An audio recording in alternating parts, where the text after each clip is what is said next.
Good afternoon. This is Markets Day afternoon show. It's all about equities, fixed income currencies, and commodities. And talking about currencies, you're going to be having an update on the Kenyan shilling performance against the US dollar.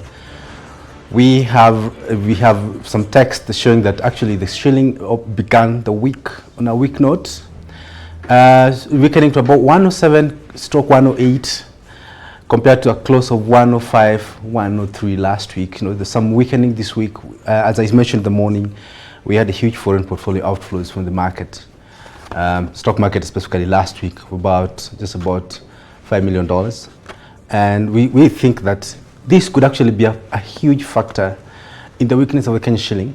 But as we said before, as I expressed personally before years, that this is all transitory. It's all transitory in my view, and it's likely to claw back some loss in the coming few weeks. I think what we have is an overhang in the FX market to the extent that the central bank actually had a huge outflow in terms of debt redemption. We have paid about 800 million shillings. Actually, it's about 900 million shillings towards debt redemption in the last week of June.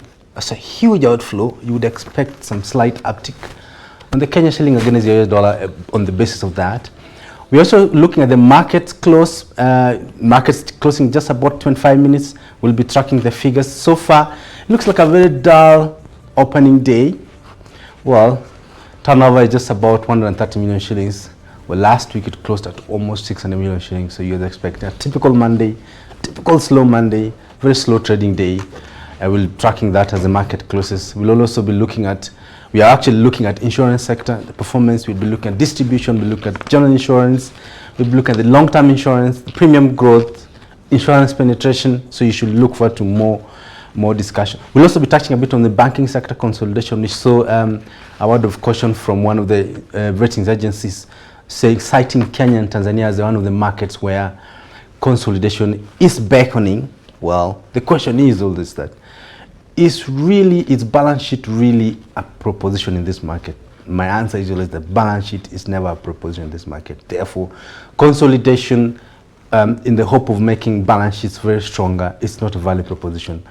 I think for me, consolidation is driven by, well, the need for synergies in certain niche segments, because Kenya is largely a niche market when it comes to banking sector.